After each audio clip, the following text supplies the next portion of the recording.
Ono we mukyala omuddugavu eyeyita Katonda. Bwe tunaamalirayo vidiyo eno ojja kuba otegedde ebyamutuukako. Amanya g'amatuufu bamuyita Vicentia Tadagabe era ng'ava mu Benin Republic. Kigambibwa nti mu mwaka gwa 2009 yatandikawo ekkanisa ng'eno yagituuma The Very Holy Church of Jesus Christ ng'ayambibwako omusumba amanyikiddwa nga Matthias Viga era ng'ono yali priest mu kigo eky'ekkereziya. Kyajja kityo omukyala ono okwatagana n'ono omwami. Kigambibwa nti omuwala ono ng'alina emyaka 2 yagenda ow'omusumba ono amusabire ng'alina ebyali bimusumbuwa naye teri amanyi bye baakola oluvannyuma ate ono omukyala okuvaayo ng'agamba nti Katonda. Omukyala ono ekkanisa yagiteeka mu kitundu ekimanyikiddwa nga Banana era yafuna abagoberezi bangi ng'era abagoberezi be bagamba nti yali awonya abazibe nga batunula, abatayogera nga boogera, abalema nga batambula, nga kino kye kyaleeta ennamba nnyingi ey'abantu okweyongera mu kkanisa ye. Oluvannyuma omwami ono eyali omusumba mu kigo ky'ekkereziya yafuulibwa paapa era ng'abantu baali bamusizaamu ddala ekitiibwa. Wabula omukyala ono enzikiriza ye yali agikoze nga buli kimu kye baali bakola kifaanaganira ddala ng'ekyekkereziya.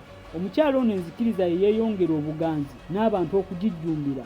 Mu mwaka gwa 2016 nga kampeyini ez'obwa pulezidenti zigenda mu maaso yalangirira omuwanguzi eyali agenda okuwangula akalulu era ne kizuuka nti gwe yali ayogedde ye yawangula akalulu era y'ono pulezidenti amanyikiddwa nga Patrice Talon era nga ne kati ye pulezidenti wa Benin Republic. Kino ekikolwa ekyokuba nti yali asobola okulagula ebintu ebitanaakubaawo ate ne bituukirira abantu baayongera omukkiririzaamu. N'ekitundu mwe yali atadde ekkanisa eno abantu bangi baali basamize oba baali balogo nga ye agamba nti yali azze okugyawo ebyo byonna bye baali bakkiririzaamu. Waliwo sitole egamba nti omukyala ono yayongera n'akakasa abantu nti yali avudde mu bbanga n'ajja ku nsi n'ekigendererwa eky'okutandikawo ekkanisa eno. Kigambibwa nti bye bigambo ebimu byagamba ono omusumba okumukkirizisa okukola naye. Ekkereziya yagezaako okulwanyisa ekkanisa y'ono omukyala naye ate tekyasoboka olw'ensonga nti yalina obuganzi bungi eri pulezidenti ono. Nga kino kirabikira mu mwaka gwa 2017 omukyala ono yagamba abantu beesibire mu nnyumba bakume obubaani amanda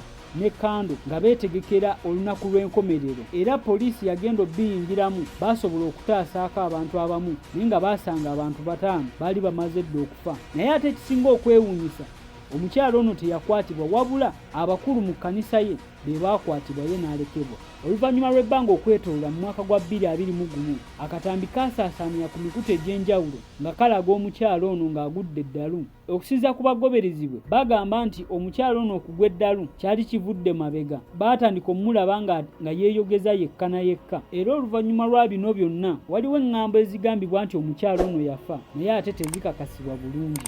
Omwami ono gwe yali afudde paapa ekkereziya yamugoba era oluvannyuma lwa bino byonna ekkanisa ye kati tekyaliwo n'abagoberezi be buli omu yadda ku bibye. Olw'ebyo byensobodde okufunira gwebaza olw'obudde bw'oteekamu okulaba vidiyo zino era kwagaliza ekiseera ekirungi.